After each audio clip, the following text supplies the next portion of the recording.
Oh, welcome back, Internet, and welcome back to the channel. Hope everybody's doing well. So, I'll just grab a sip of some coffee here.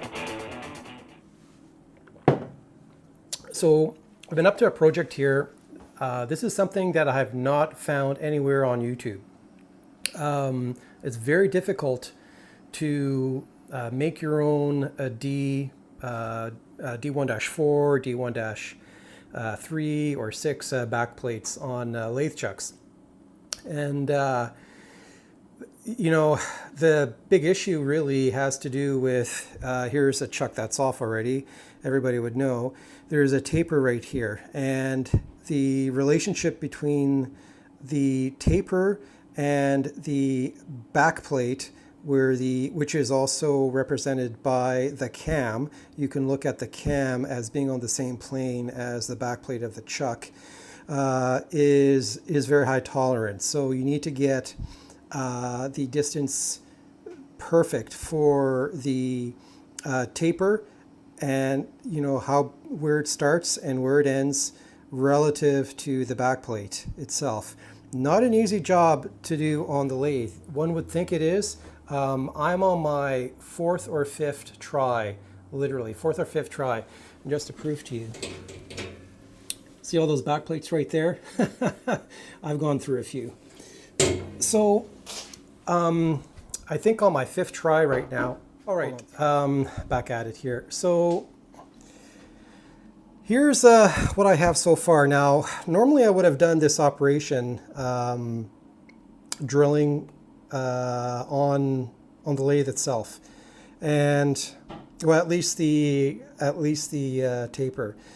I have not been able to do that because the size of this back plate is 8 inches, and I don't have a chuck large enough, or even a lathe large enough, to grab on something that's 8 inches. The actual back plate will fit in there, but you need the jaws to fit on the outside because you need access to the whole face to square everything up and all that. So I faced everything on the mill at first, and got it relatively flat.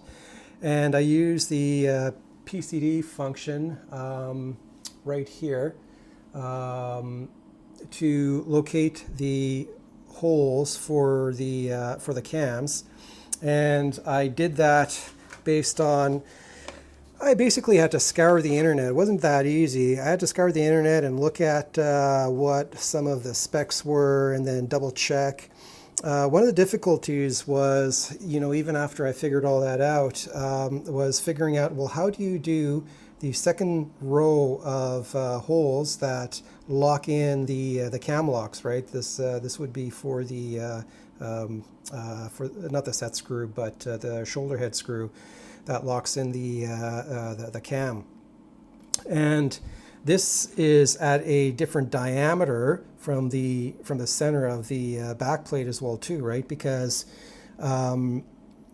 as well, I won't get into it now, but it's pretty obvious when you look at the chuck, you have to change the diameter for these holes. So not only that, but the second set of holes is off by roughly 15 to 18 degrees.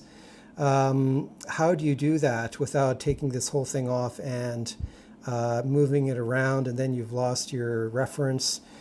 I've even used a rotary table to try to make this work because I couldn't figure out how to do it on the DRO. I did figure it out finally.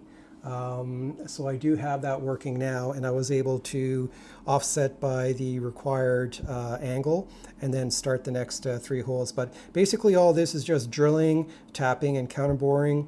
I will have a video down the road when I actually do another one from beginning to end. I just wanted to give you a bit of a preview of what it kind of looks like. I've seen nothing on YouTube, and if somebody has seen it, then please post it down below. I've seen nothing on how to actually build your own back plates out there, so hopefully this is going to be useful to somebody once I do a video on how to do this from A to Z. I've run into a lot of hurdles, and I hope to be able to share all that with you. Now, what's cool here is I'm using for the first time one of my tapping heads, and what I'll do is I'll just throw this up here on the tripod and just show you how that goes, and then we'll wrap it up. Okay, I'm back. Let's see here. I think I'm running at, or I'll be running at 300 RPM. Yep, 320 RPM. I'm just going to get some lubricant here, and you can use anything, of course. I happen to be using this old stock, I think it's a German product. Really, really cool stuff. Extra heavy duty reaming, cutting, drilling, and threading. Yeah, made in Germany. Anyway, let's see.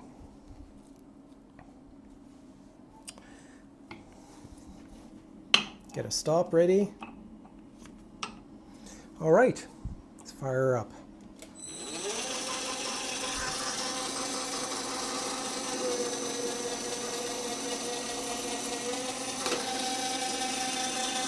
There we go. Bring in closer. And look at that. Isn't that amazing? Absolutely awesome. Just love tapping heads. Anyway, there you go. That's just a preview for D-cam backplates and how you make them soon. Thanks for watching.